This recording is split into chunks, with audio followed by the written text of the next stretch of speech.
नमस्कार मित्रांनो, जीनियस सायन्समध्ये तुम्हा सर्वांचं खूप खूप खूप स्वागत आहे. मित्रांनो, ह्या व्हिडिओमध्ये आपण सविस्तररित्या जाणून घेऊया Bohr's model hydrogen atom. Bohr's model of hydrogen atom म्हणजे हायड्रोजन ॲटम संदर्भात बोर या शास्त्रज्ञांना जसं काही वाटलं, जे काही वाटलं ते त्यांनी या त्यांच्या थेरीमध्ये किंवा या मॉडेलमध्ये त्यांनी सांगण्याचा प्रयत्न केलेला आहे. मग आतापर्यंत आपण जर जनरल विचार केला तर लहानपणापासून आपण ॲटमच्या बाबतीत, अणूच्या बाबतीत आपण लर्न करत आलो, आहे की नाही. अणू असा असतो, अणू तसा असतो, अणू असा दिसतो, अणूमध्ये हे असतं, अणूमध्ये ते असतं, काय काय काय आपण आतापर्यंत अभ्यासलेलं आहे. आणि इथून पुढेही तुम्हाला काय काय अभ्यासावं लागणार आहे काय सांगता येणार आहे. जे काही माझ्याजवळ आहे, जे काही मला माहिती आहे तेवढं मी फक्त तुम्हाला सांगतोय. हे असं असं आहे, ते तसं तसं आहे, हे ह्यांनी काढलेलं आहे, ते त्यांनी काढलेलं आहे. पण मित्रांनो, आता जे आहे ते आहे, आपणास ते लर्न करावंच लागणार आहे. तुम्ही नाही जरी लर्न करणं म्हटलं तरी तुम्हाला लर्न करावंच लागणार आहे. करायचं, लर्न करायचं म्हटलं तरी तुम्हाला लर्न करावंच लागणार आहे. बरोबर आहे ना. पर्याय आहे का त्याला? काही नाही आहे, मुळीच पर्याय नाही. म्हणून आपण फक्त एकच की सविस्तररित्या स्टेप बाय स्टेप, जे की NCERT मधच्या पुस्तकामध्ये जे दिलेलं आहे, आपल्या स्टेट बोर्डाच्या पुस्तकामध्ये कसं दिलेलं आहे, आणि दोन्हीचं एकत्रीकरण करून एकदम सोप्या स्वरूपामध्ये कशा नोट्स तयार करता येतील आणि तुम्हाला कशा देता येतील अशा स्वरूपाचा माझा प्रयत्न चालू आहे. त्यामुळे तुम्हाला तिळमात्र सुद्धा घाबरायची आवश्यकता नाही. ॲटम कसा आहे असू द्या, हो, त्या ॲटमचं पाणी कसं बनवायचं, त्या ॲटमचंच पाणी बनवू, ठीक आहे नाही. आता बरेच जणांच्या बाबतीत आता ॲटम म्हटलं की वेगळाच शब्द येतो, ॲटम, ठीक आहे नाही. आपण आपला ॲटम, आपला ॲटम, ठीक आहे नाही, समजलं ना. आपला ॲटम म्हणजे आपला म्हणजे केमिस्ट्रीचा ॲटम, ठीक आहे नाही. पण तुमच्या डोक्यामध्ये दुसरंच काहीतरी आहे.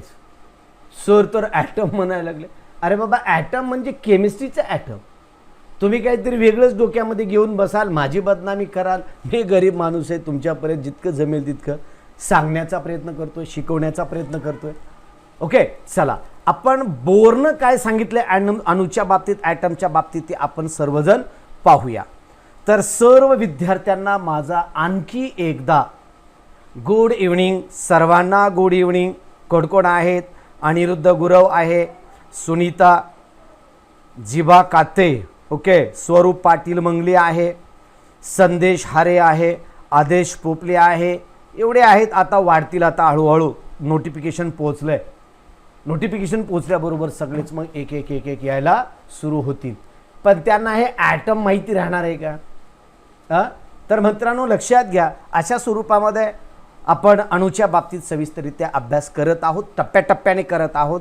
पण एक लक्षात घ्या, आता इथून पुढे जे काही मी तुम्हाला शिकवणार आहे, जो पार्ट आहे हा अत्यंत महत्त्वाचा आहे आणि एका व्हिडिओमध्ये कव्हर होणार नाही. ह्याला 3-4 व्हिडिओज लागणार आहेत. म्हणजे 4 दिवस आपण हा पार्ट अभ्यासणार आहोत आणि व्यवस्थितरित्या आणि खूप सुंदर स्वरूपामध्ये मी तुम्हाला समजावून सांगणार आहे. घाबरायची मुळीच आवश्यकता नाही. फक्त एकच की आपला ॲटम डोक्यामध्ये ठेवा. आपला ॲटम डोक्यात ठेवा. आपला ॲटम म्हणजे हा आपला केमिस्ट्रीचा ॲटम. लक्षात आलं ना. आपला केमिस्ट्रीचा ॲटम डोक्यात ठेवा. परफेक्टरित्या लक्षात येईल. नाहीतर हा ॲटम डोक्यात ठेवत ठेवत जर दुसऱ्याच ॲटम जर डोक्यात जर ठेवत असाल तर आयुष्याची बर्बादी होते. आयुष्य वेस्ट होऊन जातं. असो, चला पुढचा पार्ट पाहूया आपण. आता इथे काय पाहायचे आपणास. ओके, तर चला एक एक एक एक पॉईंट पाहूया. तुम्ही सर्व माझे मित्र आहेत. मस्त मजा करूया आपण, मस्त अभ्यास करूया. Don't worry. केमिस्ट्री बोलतो, केमिस्ट्रीचा पाणी बनवून टाकू आपण. ओके, आता काय पाहायचे बघा आपल्याला. काय काय दिलंय? पासुलेट्स. ओके, इथं क्वेश्चन दिलेलं तुम्हाला पासुलेट्स पाहिजे आपणास. हेडिंग आहे state the postulates of Bohr's theory of hydrogen atom. Hydrogen ॲटमची आपणास बोर्स थेरी पाहिजे. बोर्स या शास्त्रज्ञाने हायड्रोजनच्या बाबतीत जे काय सांगितलेलं आहे ते आपण इथं सविस्तररित्या अभ्यासणार आहोत. आता काय सांगितले बाबा आपणास बोरने?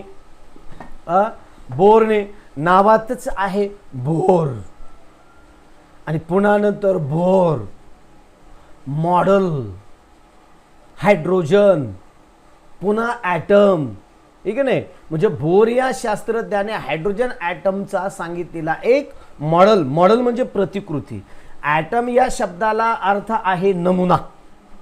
नमुना मराठीमध्ये ॲटम या शब्दाला इकडे अणु आणि इकडे नमुना म्हणतात, ठीक आहे नाही, जनरल भाषेमध्ये नमुना. ओके, चला पाहूया आपण आता काय आहे.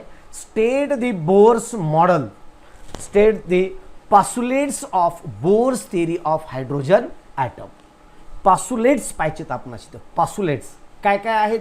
3 पासुलेट्स आहेत आणि खूप मजेशीर. आणि 3 पासुलेट आपण परफेक्ट या व्हिडिओमध्ये एकदम उत्तमरित्या मी तुम्हाला समजावून सांगणार आहे. पण डोक्यामध्ये आपला ॲटम ठेवा, डोक्यात आपला ॲटम ठेवा. ॲटम अणू, मध्यभागामध्ये केंद्रक, बाहेरच्या बाजूला ऑर्बिट्स, त्याच्या बाहेरच्या बाजूला आणखी, त्याच्या बाहेरच्या बाजूला आणखी, त्याच्या बाहेरच्या बाजूला आणखी. लक्षात आलं ना? अशा पद्धतीच्या या सेल्स लक्षात ठेवा. मध्यभागाचा केंद्रक लक्षात ठेवा आणि त्या केंद्रकाच्या सोबती वेगवेगळ्या कक्षेमध्ये फिरणारा ॲटम लक्षात ठेवा. वेगवेगळ्या कक्षेत फिरणारे इलेक्ट्रॉन्स, असे सगळे मिळून हा ॲटम डोक्यात ठेवा. ॲटम म्हणतोय, नाहीतर पुन्हा आणखीन ताण. सरनं ॲटम डोक्यात ठेवायला सांगितलेले आहेत. 12वी सायन्स आहे ना, डॉक्टर व्हायचे ना. हा ॲटम डोक्यात ठेवायचा आहे, तो ॲटम डोक्यात नाही ठेवायचा. तो ॲटम डोक्यात ठेवला बर्बादी होत असते. असो, चला. Okay, Bohr's applied Planck's quantum theory to the Rutherford's nuclear model and developed his theory of hydrogen item.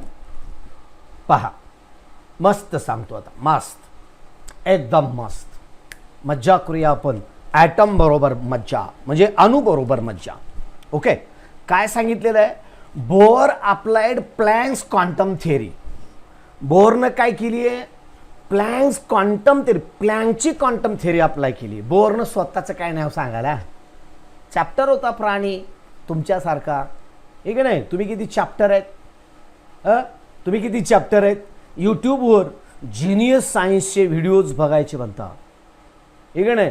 वडिलांचा मोबाईल घेता, पप्पा मोबाईल द्या. वडील म्हणतात का रे? जिनियस सायन्सचे व्हिडिओज पाहिजेत. पप्पा म्हणतात धर, शिकवते ते विचार तिथं बसून निवांत, धर बघ. लागलीच तुम्ही जिनियस सायन्स ओपन करता आणि पुन्हा लागली जिनियस सायन्स बघत बघत दुसरेच व्हिडिओ बघत बसता, ॲटम व्हिडिओ बघत बसता. आणि ॲटम व्हिडिओ बघत बघत पाहिलात, लागलीच वडील दिसले की पुन्हा आपली जिनियस सायन्स सिरियस असा डोक्यात स्क्रू घालून असा टाईट टाईट असा. बरं, पण तसं नाही, प्रामाणिकपणे राहायचं आपल्या अभ्यासाशी. ओके, बोरनं काय केलं? बोर तुमच्यासारखा चालू होता म्हणून सांगितलं. बोरनं काय केलं? प्लँक्सची थिअरी कॉपी केली. प्लँक्सची थिअरी काय होती? Planck's quantum theory. एमिशन और absorption of energy in the form of packets. कशाच्या फॉर्ममध्ये? पॅकेट्सच्या फॉर्ममध्ये. मग पॅकेटच्या फॉर्ममध्ये ही जर एनर्जी जर ॲब्सॉर्ब केली जात असेल किंवा एमिट केली जात असेल, तर बोरच्या काय लक्षात आलं की बाबा एनर्जी एमिशन होते किंवा ॲब्सॉर्प्शन होते, that is not in the form of continuous manner, that can emit in the form of packets, in the form of packets, बंडलच्या स्वरूपात, थव्यांच्या स्वरूपामध्ये एमिट होते.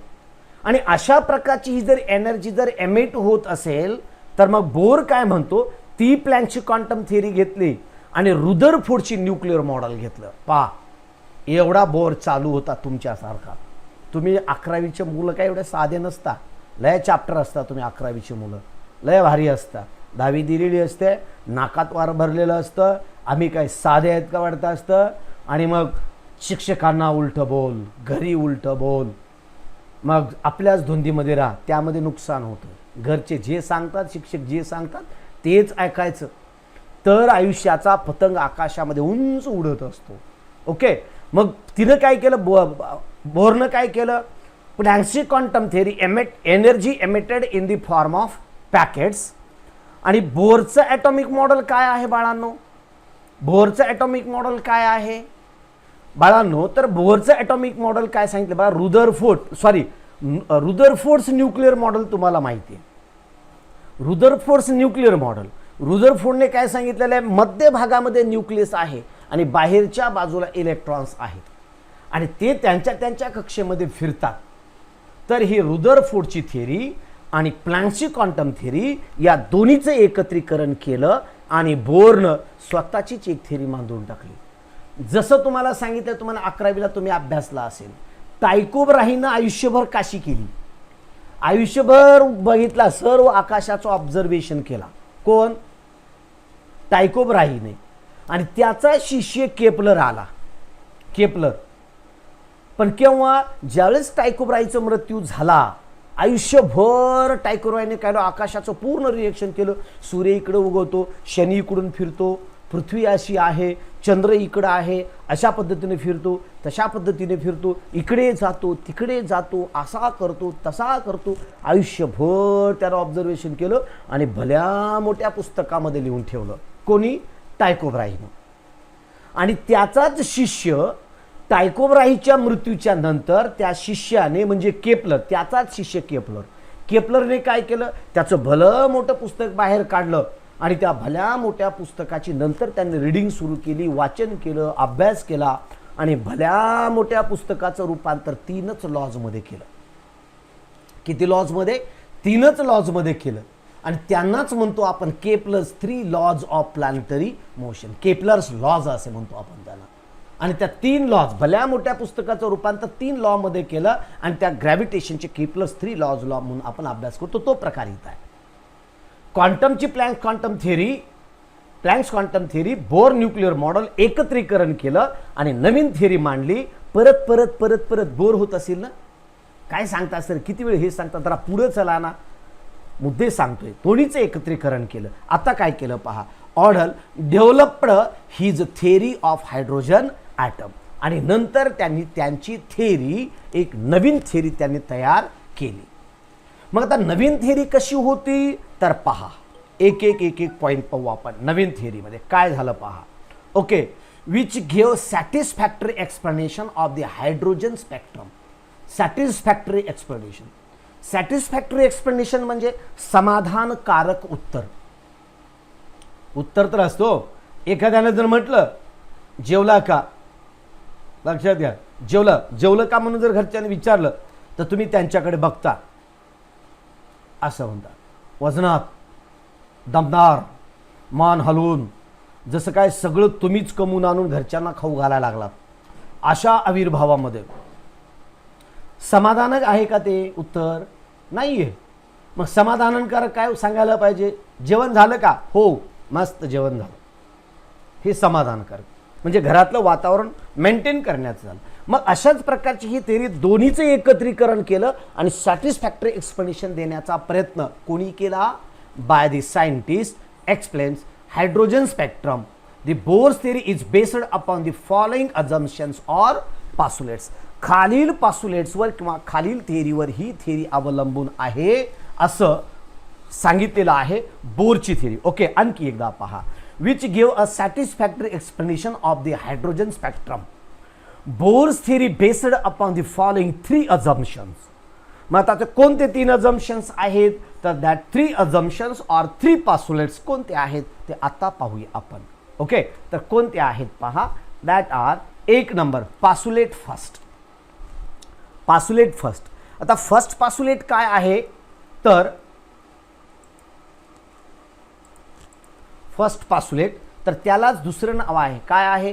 Postulate of the circular orbit of the electron. या पहिल्या ऑर्बिटला काय म्हणतात? Postulate of the circular orbit of the electron. Okay, मग आता यामध्ये काय बघा, पहा मस्त आहे. डोक्यात ॲटम ठेवा म्हणून सांगितलं मी तुम्हाला सुरुवातीलाच. अणू डोक्यामध्ये ठेवा, atom. Okay, electron, the electron in the hydrogen atom revolve. आता मला सांगा, हायड्रोजन ॲटमचा ॲटॉमिक नंबर काय आहे? Atomic number of hydrogen is 1. आणि 1 असेल म्हणजे न्यूक्लियसमध्ये 1 प्रोटॉन आहे, तर बाहेर फिरणाऱ्या इलेक्ट्रॉनची संख्या सुद्धा किती असेल? 1च असेल. And that electron can revolves round the nucleus. ठीक आहे, रिव्हॉल्व्स राउंड दी न्यूक्लियस. न्यूक्लियसच्या सोबती तो कॉन्स्टंटली गोल फिरतो. ओके, आता पुढे काय सांगतो आपण, revolves in a circular orbit, म्हणजे न्यूक्लियसच्या सभोवती तो एका सर्क्युलर ऑर्बिटमध्ये इलेक्ट्रॉन रिव्हॉल्व करत असतो. Okay, revolves in a circular orbit non as energy levels, म्हणजे हा न्यूक्लियस. ओके, त्याच्या बाजूला ही पहिली सेल, त्याच्या बाजूला ही दुसरी सेल, त्याच्या बाजूला ही तिसरी सेल, ह्या काय झाल्या, दीज आर एनर्जी लेवल्स म्हणतो आपण त्यांना. These are called as energy levels. यांना काय म्हणतो आपण, एनर्जी लेवल्स. म्हणजे आता ही झाली फर्स्ट एनर्जी लेवल, ही झाली सेकंड एनर्जी लेवल आणि ही झाली थर्ड एनर्जी लेवल. म्हणजे पहिली सेल म्हणजे पहिली orbit, that is called as first energy shell, first energy level. Second shell, second energy level. Third shell, third energy level. Okay, round the nucleus पहा, revolves in a circular orbit म्हणजेच known as energy levels round the nucleus, न्यूक्लियसच्या भोवती, which is situated at a centre of orbit. आणि तो nucleus कुठं असतो, centre of ऑर्बिटमध्ये असतो. ओके, दीज ऑर्बिट्स हे ऑर्बिट, दीज ऑर्बिट्स, हा ऑर्बिट असेल, हा ऑर्बिट असेल, हा ऑर्बिट असेल.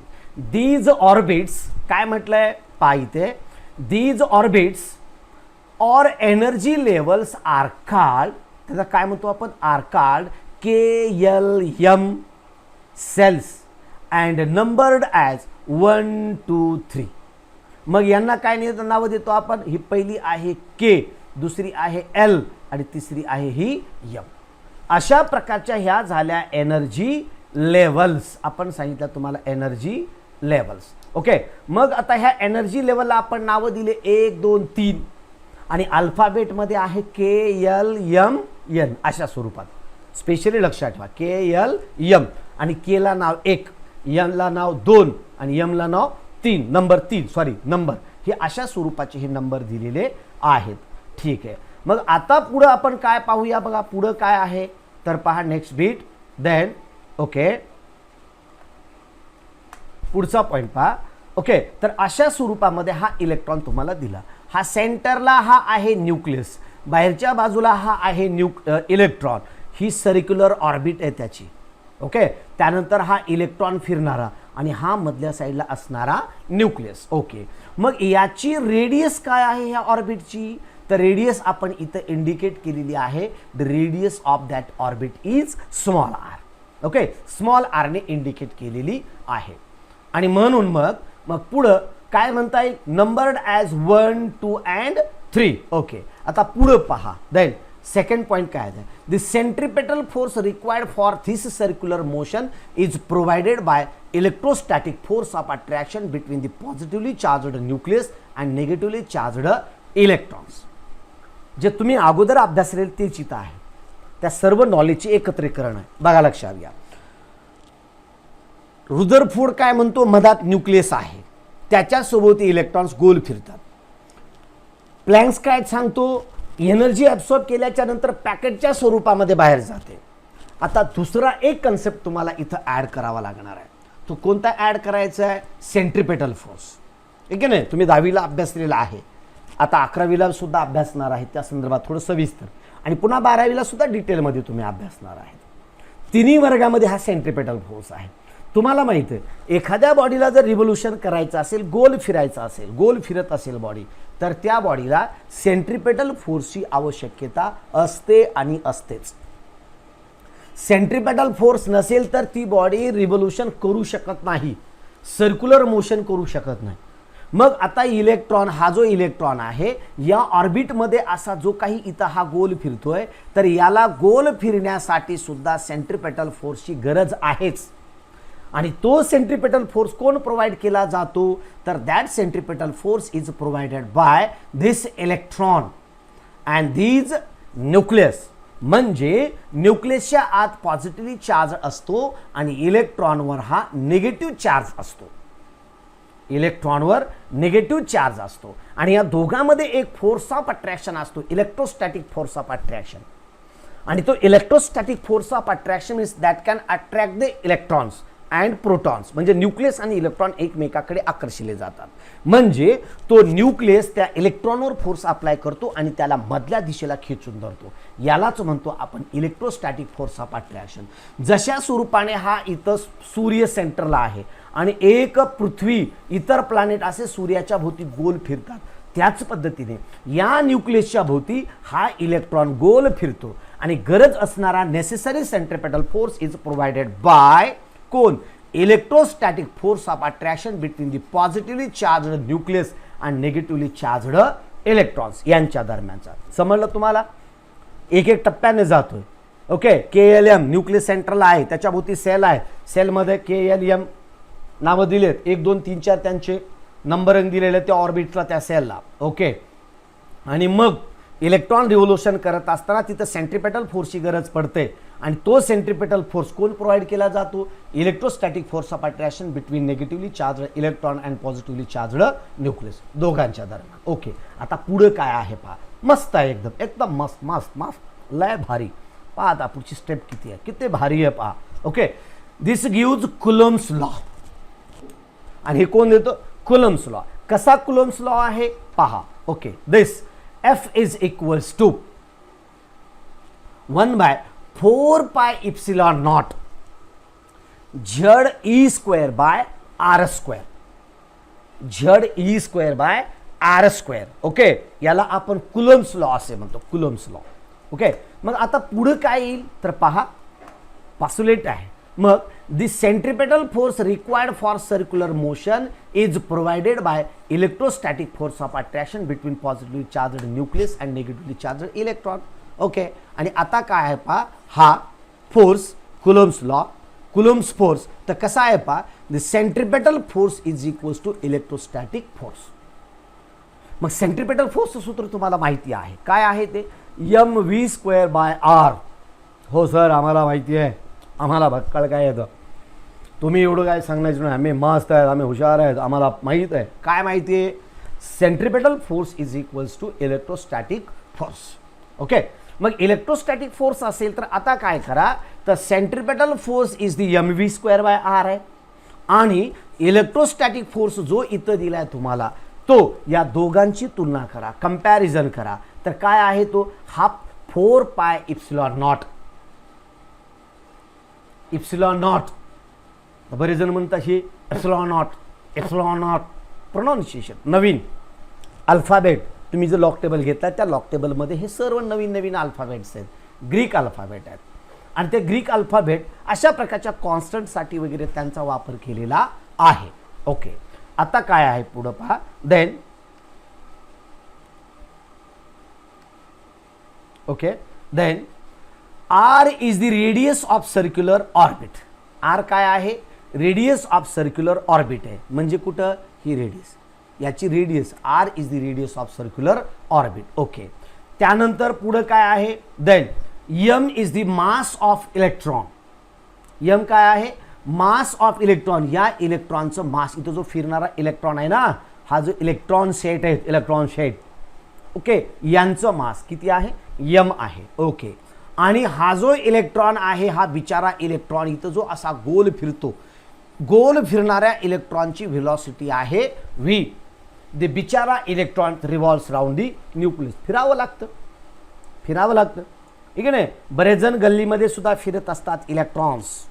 आणि जर एखाद्या घरी जर माहीत झालं की एक इलेक्ट्रॉन आपल्या घराच्या भोवती लयच फिरायला लागला, खूपच फिरतोय, असं जर त्या न्यूक्लियसच्या घरातल्या माणसांना जर माहिती झालं, तर निश्चितच न्यूक्लियसचे जे मालक असतात ते बाहेर येतात आणि असा धो धुतात की इलेक्ट्रॉन नंतर एक्साइटेड स्टेटला जातो. इतकी एनर्जी मिळते त्याला, इतकी एनर्जी मिळते की त्या न्यूक्लियसच्या सभोवती तो कधीच येत नाही, तो एक्साइटेड स्टेटला जाऊन बसतो, चुकून सुद्धा त्या न्यूक्लियसच्या भोवती फिरत नाही पुन्हा. Okay, M mass of the electron. Okay, and then पुढे काय सांगितलं तुम्हाला? Then V is the linear velocity, गोल फिरण्याची त्याची लिनियर व्हेलॉसिटी. मग पुढे काय आहे तर then E is the charge of electron. हा जो इलेक्ट्रॉन आहे ना, त्याचा चार्ज आहे. Epsilon is the permittivity of free space. Permittivity of free space, जो काही फ्री स्पेस असतो त्या चार्जच्या सोबती असणारा फ्री स्पेस, त्या फ्री स्पेस. ओके, आणि त्याची व्हॅल्यू आहे किती आहे, ही व्हॅल्यू कॉन्स्टंट आहे, पाठ करून ठेवा. एप्सिलॉन नॉट इज दी 8.854 किंवा 8.85 एवढं घेतला तरी चालेल. 54 इंटू 10⁻⁻12 कुलोम स्क्वेअर पर मीटर पर जूल. ही व्हॅल्यू कॉन्स्टंट आहे. हा तुम्हाला यावरचे प्रॉब्लेम सोडवण्यासाठी पुढे उपयोगाला आहे. इलेक्ट्रोस्टॅटिक चॅप्टरमध्ये सुद्धा हा तुम्हाला उपयोगाला आहे. ओके, तर अशा स्वरूपामध्ये हा इथं पॉईंट तुम्हाला इथं दिलेला आहे. Means centripetal force is equals to electrostatic force of attraction. Okay, आता पुढे काय सांगितलं तुम्हाला, हा झाला फर्स्ट पासुलेट. फर्स्ट पासुलेट काय म्हणतो, इलेक्ट्रॉनला रिव्होल्यूशन करण्यासाठी सेंट्रिपेटल फोर्सची गरज आहे.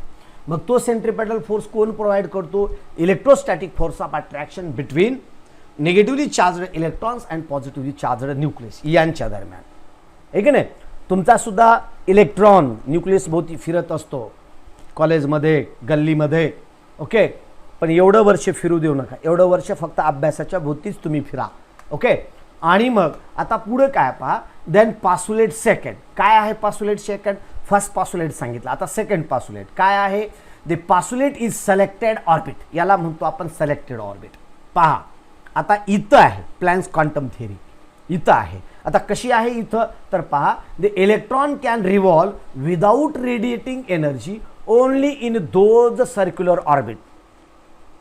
पहा पासुलेट काय, प्लॅंक्सनं काय सांगितलेलं आहे, एमिशन ऑर ॲब्सॉर्प्शन, म्हणजे absorption or emission of spectra in the form of continuous, there is no in the form of packets, not in the form of continuous pattern.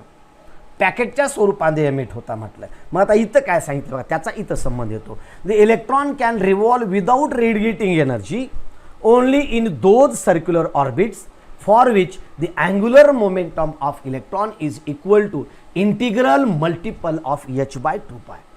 Integral multiple of h by 2 pi या form मध्ये असतो. Integral multiple of h by 2 pi. आणखी एकदा, the electron can revolve without radiating energy.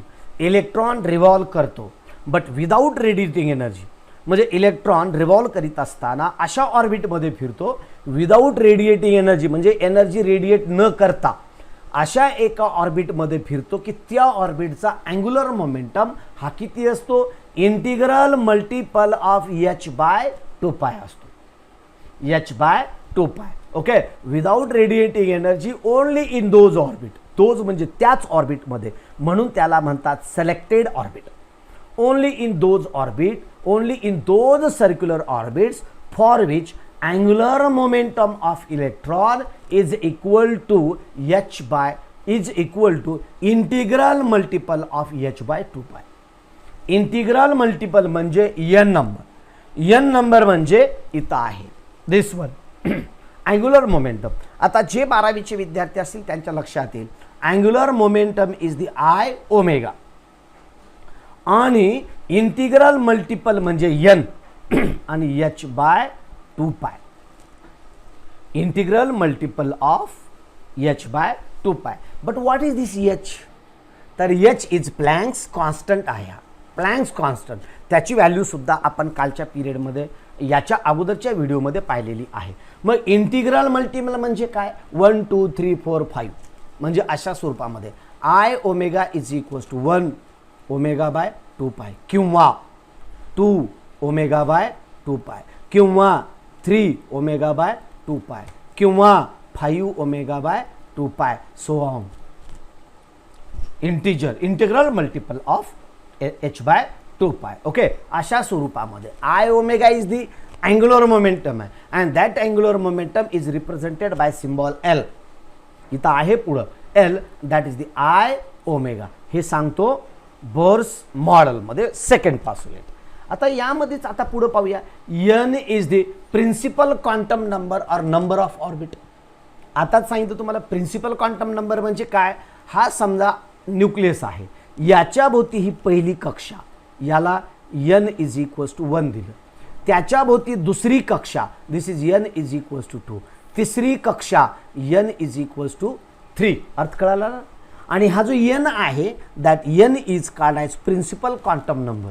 Means it is number of cell. Number of orbit, number of shell, त्याची जी sale असेल, ज्या सेलमधून तो इलेक्ट्रॉन फिरतो त्याची ती सेल असेल. परंतु त्याच सेलमध्ये विदाऊट रेडिएटिंग एनर्जी तो त्या ठिकाणी फिरतो, त्यालाच म्हणतो आपण स्टेबल ऑर्बिट किंवा selected orbit. Bohr's stable orbit असं सुद्धा म्हटलं जातं याला. इथं दिलेलं नाही ते पुस्तकामध्ये आपल्या, बोर्स स्टेबल ऑर्बिट. ओके, आता पुढे काय आहे तर then we know here I is equals to mr square. What is this mr? तर I is moment of inertia. I is moment of inertia. हे तुम्हाला 12वीला लक्षात येणार आहे, 12वीला. म्हणून 12वीचा अभ्यासक्रम करत असताना तुम्हाला 11वीचं रिव्हिजन करावं लागतं, तेव्हा नीटमध्ये चांगला रिझल्ट तुमचा चांगला येतो. म्हणजे 12वीचा अभ्यास झाला की म्हणजे 12वीच्या बोर्डाच्या एक्झाम झाल्याबरोबर लागलीच तुम्हाला 11वीचं सुद्धा एका महिन्यामध्ये फिजिक्स, केमिस्ट्री, बायो पूर्ण रिव्हिजन करावं लागतं. आणि परफेक्ट रिव्हिजन केलात मग तुम्हाला नीटमध्ये चांगल्या प्रकारचा स्कोअर करता येतो. म्हणून ह्या 11वीचा केलेला अभ्यास विसरू नका, लक्षात ठेवा, हा कायम तुम्हाला उपयोगाला येणार आहे. म्हणून I is the mr square. m म्हणजे मास ऑफ दॅट इलेक्ट्रॉन आणि r is the radius of orbit. Okay, is the moment of inertia of electron. जो इलेक्ट्रॉन गोल फिरतोय त्या फिरणाऱ्या इलेक्ट्रॉनचा मोमेंट ऑफ इनर्शिया. आणि I is the angular velocity आणि v is equals to r omega आणि omega is equals to v by r आहे. This is the angular velocity आणि ही अँग्युलर व्हेलॉसिटी तुम्हाला फिजिक्समध्ये आहे 11वीला. Omega is equals to v by r आणि नंतर मग या दोन्हीचं कॉम्बिनेशन केलं आपण I आणि हा omega, I omega. Okay, I is the moment of inertia आणि omega is the angular velocity. आणि मग आता पुढे जर आपण याला थोडंसं मॉडिफाय केलात तर अशा स्वरूपामध्ये येईल, कसं mr square v divided by r. कारण का हे mr स्क्वेअर आहे I ची व्हॅल्यू आणि ही v बाय r आहे ओमेगाची व्हॅल्यू. ह्या दोन्ही व्हॅल्यू जर तुम्ही जर इथं ठेवल्या, हे I ची व्हॅल्यू आणि हा जो ओमेगा आहे ना, हा ओमेगा v बाय r आहे. मग या जर टर्म आपण इथं जर ठेवून दिलात तर बरोबरीला काय येतो NH बाय 2π. मग NH बाय 2π असेल तर नॉर्मल चेंज यालाच म्हणतो आपण. आणि मग पुढं एक जस्ट चेंज केला आपण, तर काय चेंज केला इथे तर पहा, इथं माझ्या बाजूला आहे तर दिस r square cancel and this r cancel. मग हे जर दोन आपण जर कॉन्स्टंट जर केल्या, सर प्लँक्स कॉन्स्टंट सांगा प्लीज. प्लँक्स कॉन्स्टंट याच्या अगोदरचा व्हिडिओ पहा, याच्या अगोदरचा व्हिडिओ जर पाहिलात ना तर तुमच्या लक्षात येईल Planck's constant. Planck's constant separate theory आहे, ती आपण या अगोदरच्या व्हिडिओमध्ये सांगितलेली आहे. याच्या अगोदरचाच याच्या अगोदरच्या कालच्याच पिरियडमध्ये सांगितलेला आहे. तो व्हिडिओ थोडासा स्पेशली पहा. ओके ओके, त्यानंतर पुढं mr square by mr v NH by 2π याला म्हणतो आपण प्लँक, यालाच म्हणतो आपण कोणता पासुलेट, सेकंड पासुलेट. ओके, आणि म्हणून then the mr square v by r NH by 2π and this is mr v NH. आणि म्हणून हे r हा स्क्वेअर आणि हा r कॅन्सल होतो, mr v equals to NH by 2π. आणि मग याला म्हणतो आपण thus the electron revolving round the nucleus if it satisfies equation second or third, then energy of electron is constant in that orbit. Such orbits are called non-radiating orbit or stationary orbit or Bohr's orbit. लक्षात आलं ना. तो अशाच ऑर्बिटमध्ये without energy radiate करण्याचं फिरतो. समजा ही जर ऑर्बिट असेल, या ऑर्बिटमध्ये हा फिरत असेल तर कंडिशन काय असेल, I omega is equals to NH by 2π. जर या कंडिशनची असेल तर हा कसल्याच प्रकारची एनर्जी रेडिएट करत नाही आणि तो गोल गुमान गोल फिरत राहतो, गपचूप गोल फिरत राहतो विदाऊट रेडिएटिंग एनर्जी. ओके, आणि त्या ऑर्बिटला आपण कोणतं ऑर्बिट म्हणतो तर अशा ऑर्बिटला म्हणतो आपण non radiating orbit, stationery orbit किंवा बोर्स ऑर्बिट. अशा प्रकारची याला 3 नावं आहेत. एखादा असतो ना, समजा एखादा काहीतरी नाव असतो विनोद, मग त्याला कोणीतरी गोट्या म्हणतात, किंवा एखादा तो जर विनोद जर समजा चोऱ्या करत असेल तर चोरट्या म्हणतात, चष्मीस असेल तर त्याला ढापणं म्हणतात, जे असेल ते वेगवेगळ्या स्वरूपामध्ये, आहे की नाही. मग आता यामध्ये non radiating or stationary or Bohr orbit असं म्हणतात याला. ओके, तर अशा स्वरूपामध्ये मग thus the Bohr atom model is most stable. आणि बोर ॲटम मॉडेल हे कोणतं सांगितलं तुम्हाला, मोस्ट स्टेबल ॲटम म्हणून सांगतो आपण. Means there is no emission of energy, there is no radiation of energy. Stable orbit असते, तिथं कसल्याच प्रकारचा तो इलेक्ट्रॉन तिथं उचापती करत नाही, एमिट बी करत नाही ना, आपलं गपचूप फिरत राहतो गुमान. आणि अशा ऑर्बिटला आपण म्हणतो नॉन रेडिएटिंग ऑर्बिट किंवा स्टेशनरी ऑर्बिट किंवा बोर ऑर्बिट. पहा, लक्षात घ्या. आता इथं किती थेरीचं एकत्रीकरण झालं, प्लँक्स थेरीचं एकत्रीकरण झालं, प्लँक्स थेरीचं एकत्रीकरण, रुदरफोर्डच्या थेरीचं एकत्रीकरण, ह्या दोन थेरीचं एकत्रीकरण करून इथं आता बोरनं नवीन थेरी सांगितलेली आहे. ओके, मग आता सांगूया आपण थर्ड पासुलेट. कितवा पासुलेट, थर्ड पासुलेट. आता थर्ड पासुलेट, पहिला पासुलेट काय आहे, इट रिक्वायर्स सेंट्रिपेटल फोर्स. पहिला पासुलेट काय सांगतो, इलेक्ट्रॉन रिव्होल्यूशन जर करत असेल, सर्क्युलर मोशन जर करत असेल तर त्याला नेसेसरी सेंट्रिपेटल फोर्सची गरज असते. आणि तो सेंट्रिपेटल फोर्स कोण प्रोव्हाइड करतो, न्यूक्लियस, पॉझिटिव्हली चार्जड न्यूक्लियस आणि निगेटिव्हली चार्जड इलेक्ट्रॉन. हा फर्स्ट पासुलेट. सेकंड पासुलेटमध्ये काय आहे, तो नॉन रेडिएटिंग, म्हणजे तो एनर्जी विदाऊट रेडिएटिंग एनर्जी तो ऑर्बिटमध्ये फिरतो, पण अशाच ठिकाणी तो रेडिएट करत नाही एनर्जी, अशाच ठिकाणी तो एनर्जी रेडिएट करत नाही की ज्या ठिकाणी त्याचा अँग्युलर मोमेंटम हा इंटिग्रल मल्टिपल ऑफ h/2π असला पाहिजे. त्याचा अँग्युलर मोमेंटम म्हणजे L, आणि L is equals to I omega. तो किती असला पाहिजे, तर तो I omega equals to NH/2π. ही कंडिशन त्यानं फॉलो केली असली पाहिजे, तरच तो विदाऊट रेडिएटिंग एनर्जी तो तिथून फिरतो. आणि तशाला म्हणतात stationery orbit, non radiating orbit किंवा बोर्स ऑर्बिट. हे झाले दोन पासुलेट. आता तिसरा पासुलेट, या तिघा दोन्हीचं कॉम्बिनेशन तिसऱ्या पासुलेटमध्ये आहे. तर तिसरा पासुलेट काय सांगतो तुम्हाला, and electron radiate energy only when. Electron तेव्हाच एनर्जी रेडिएट करतो, केव्हा, electron radiate energy only when it jumps from an orbit of higher energy level to an orbit of lower energy level. Inner orbit, higher energy level म्हणजे कोणती, outer orbit. हे पहा, this orbit is called as outer orbit and this orbit is called as inner orbit. म्हणून याला आपण inner orbit म्हणतो आणि याला आपण आउटर ऑर्बिट असे म्हणतो. म्हणून याला आपण हायर एनर्जी लेवल म्हणतो, याला आपण लोअर एनर्जी लेवल म्हणतो. म्हणजे प्रिन्सिपल क्वांटम नंबर जर इनर असेल तर that is called as lower energy level, आणि जर प्रिन्सिपल क्वांटम नंबर जर हाय असेल तर that is called as higher energy level. या दोघांच्या दरम्यान पहा किती मजेशीर आहे. Okay, orbit of higher energy level, outer orbit of an orbit of lower energy level, inner orbit. The radiating energy is equal to the difference between energies of the electron in the two orbits. म्हणजे पहा, तो अशाच ऑर्बिटमध्ये तो तेव्हाच energy, सगळं energy रेडिएटचंच भांडण चालू आहे आपलं, तो तेव्हाच एनर्जी रेडिएट करतो इलेक्ट्रॉन. केव्हा, जेव्हा तो हायर एनर्जी लेवलकडून तो लोअर एनर्जी लेवलला उडी मारतो. It can jumps from higher energy level to lower energy level. आणि तो जंप करत असताना हायर एनर्जी लेवलकडून लोअर एनर्जी लेवलला तो जर जंपिंग करत असेल तर तो एनर्जी तो रेडिएट करतो. मग ती रेडिएट केलेली एनर्जी किती असेल तर दोघांच्या एनर्जीच्या डिफरन्सच्या इतकी असेल.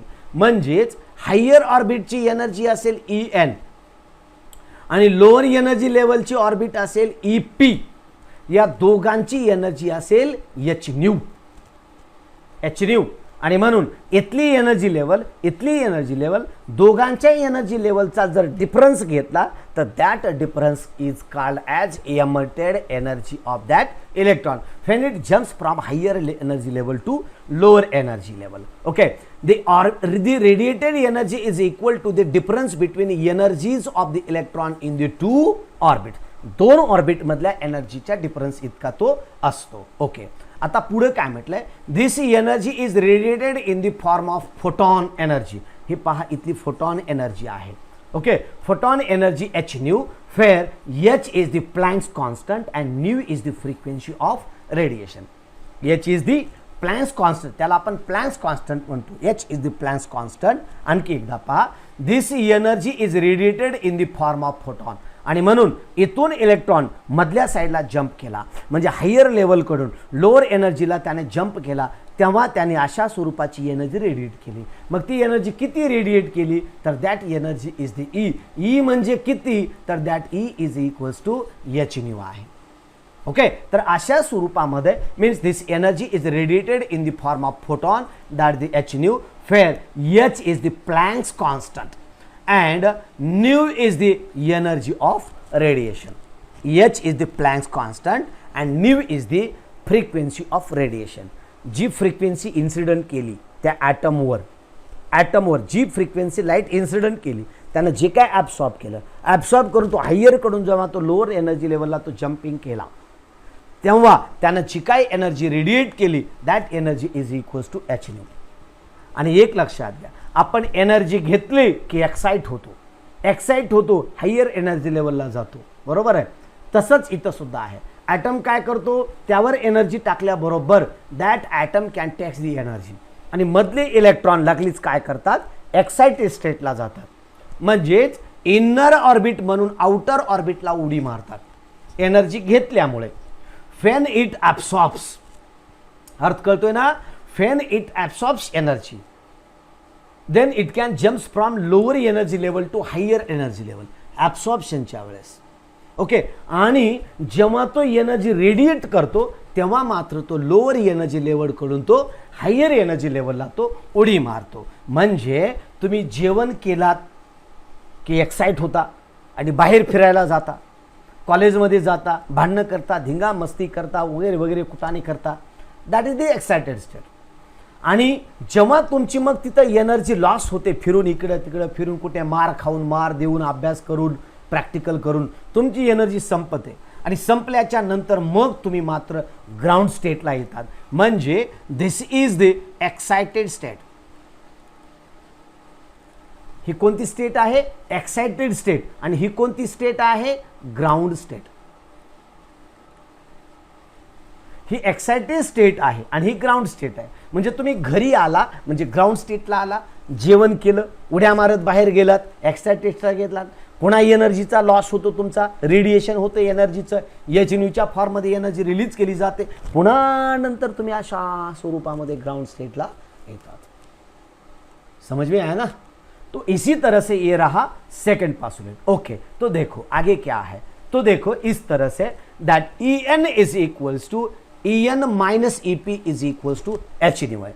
En minus EP is equals to H nu. Okay, और इसी तरह से let En be the energy of electron, En be the energy of electron in nth outer orbit. ही बाहेरची nth आउटर ऑर्बिट आहे आणि हे इनर pth आउटर ऑर्बिट आहे. एन सगळ्यांना नाव दिलं तर लक्षात येत नाही, म्हणून इनर जो शब्द असेल त्याला p ने दाखवायचं आणि जो आउटर असेल त्याला n ने दाखवायचं. म्हणून this one is the En be the energy of electron in nth outer orbit and EP be the energy of electron in pth inner orbit. मग तुम्ही म्हणाल मग इनर, समजा आता आणखी एक ऑर्बिट आपण घेतला अशा स्वरूपात. समजा याला काय केलं आपण, दिस इज द En, हा आउटर आहे, आणि इथून इथे जर उडी घेत असेल तर हा झाला EP. अर्थ कळाला ना. जर आउटर मधून आला म्हणजे outer is this is the En, आणि इन्नर मध्ये हा झाला इन्नर ऑर्बिट, इथं उडी मारली त्याने म्हणून हा झाला EP ऑर्बिट. नंतर आणखी बाहेरची सेल असेल, समजा ही असेल इथं, इथून तो इथं उडी मारला इथं, तर दिस इज कार्ड ॲज En आणि ही काय झाली EP. पण समजा इलेक्ट्रॉन इथून इथं उडी मारला, कुठून, या ऑर्बिट मधून या ऑर्बिट मध्ये उडी मारला, तर हा झाला En. This is the En and this is the EP. अर्थ कळाला ना. आउटर म्हटलं, outer to inner, outer En and inner is the EP. या दोन्हीतला फरक. ओके, मग अशा स्वरूपामध्ये and then this one. Okay, आणि म्हणून अशा स्वरूपामध्ये आपण हा झाला एनर्जी. कशा पद्धतीने तो बोर्स पासुलेट आपण इथं सांगितलेला आहे. ओके. आणि जी एनर्जी इथून बाहेर रेडिएट केली जाते त्याला एचन्यू म्हटलं जातं. आणि energy h nu in the form of packet. That packet is called as quanta and each quanta is named as photon. आणि प्रत्येक क्वांटाला नाव काय दिलेलं असतं? फोटॉन असं दिलेलं असतं. Means that energy radiated in the form of photons म्हणायचं आता. ओके. तर अशा स्वरूपामध्ये मित्रांनो तुम्हाला मी एनर्जी कशी रेडिएट होते आणि इलेक्ट्रॉन कसा जंप करतो आणि बोर्स मॉडेल कशा पद्धतीने आहे तो इथं सांगितलेला आहे विथ दी हेल्प ऑफ 3 पासुलेट्स. पहिला पासुलेट आहे इलेक्ट्रॉन रिव्होल्यूशन करतो, सेंट्रिपेटल फोर्सची गरज असते आणि तो centripetal force electrostatic force of attraction between positively charged nucleus and negatively charged electron यांच्या दरम्यान. मग सेंट्रिपेटल फोर्स आहे mv²/r आणि इलेक्ट्रोस्टॅटिक फोर्स किती आहे तर दॅट इज दी 1/4πε0 E² अशा स्वरूपामध्ये तुम्हाला हा एनर्जी सांगितलेला आहे. This is the first postulate. This is the first postulate. Okay. And this one is the Z E²/r². Okay. r is the radius. Second postulate काय सांगितलं तुम्हाला मी? अशाच ऑर्बिटमध्ये विदाऊट रेडिएटिंग एनर्जी तो इलेक्ट्रॉन फिरतो की ज्या ठिकाणी त्याचा angular momentum is equals to integral multiple of h/2π असतो. म्हणजेच I omega is equals to NH/2π. आणि मग त्याला आपण I म्हणजे काय, ओमेगा म्हणजे काय ते सर्व करून दाखवलं तुम्हाला मी इथे. Okay. I moment of inertia mr² आणि ओमेगा अँग्युलर स्पीड v/r. नंतर या टर्म ठेवल्या आपण तर या सर्व टर्म ठेवल्याच्या नंतर mv²/mr²v/r कॅन्सल आणि रिझल्टंट इक्वेशन तुम्हाला असा मिळाला mrv equals to NH/2π. प्रॉब्लेमसाठी formula, प्रॉब्लेमसाठी हा फॉर्म्युला तुम्हाला पुढे उपयोगाला आहे, लक्षात ठेवा. ओके. आणि यांच्यावर मल्टिपल चॉईस क्वेश्चन तुम्हाला अशाच स्वरूपामध्ये विचारले जातात. Which is correct, which is the correct formula, problem, steps, postulate कोणता आहे, which is the third postulate, Bohr's third postulate from following, which is the from following which is the correct postulate, किंवा खालीलपैकी कोणता third postulate आहे, first postulate आहे, second postulate आहे असं तुम्हाला विचारलं जाईल.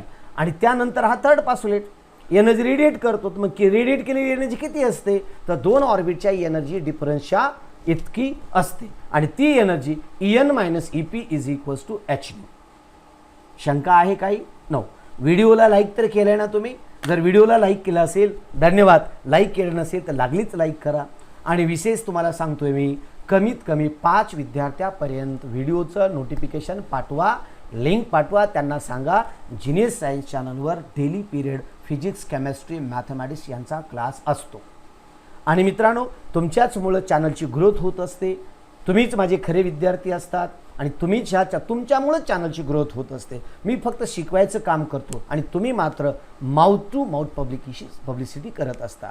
आणि कसं आहे मित्रांनो, जर आपण चांगले आहेत तर चांगले लोक निश्चित चांगल्याच बाबी करतात. तुम्ही चांगले आहेत, माझे विद्यार्थी आहेत म्हणजे चांगले आहेत, निश्चितच चांगले आहेत, तुम्ही खूप चांगले आहेत. तर हे चांगले लोक चांगलं काम करतात. म्हणजेच या व्हिडिओची लिंक तुमच्या मित्रांपर्यंत पोहोचा.